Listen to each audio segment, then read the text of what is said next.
Bonjour et bienvenue dans cette nouvelle vidéo dans laquelle je vais vous montrer comment les écoles utilisent Challenge Me dans le cadre des évaluations des enseignements par les étudiants.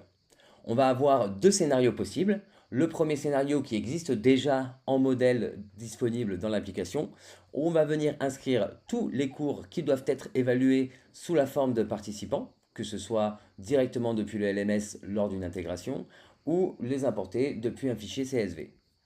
Ensuite, on va venir inscrire les étudiants qui vont devoir évaluer tous les enseignements basés sur les mêmes critères, que ce soit une promo, une classe ou tout simplement un programme.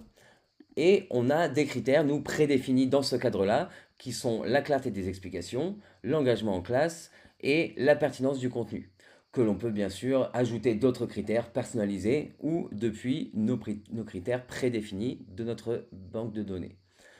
On a la possibilité, bien sûr, de mettre une note étoile, nombre ou des options prédéfinies, mais également si on souhaite simplement obtenir des retours pour que les enseignants puissent améliorer leur cours, on peut choisir de ne pas demander de notes et d'avoir uniquement un retour formatif et des feedbacks.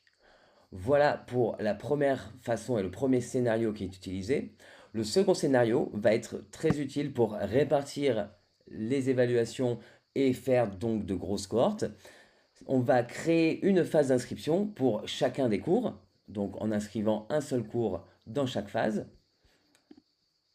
Et ensuite, on va venir inscrire les étudiants en équipe et on peut considérer que chaque équipe serait, encore une fois, soit une classe, soit un programme, soit une promotion.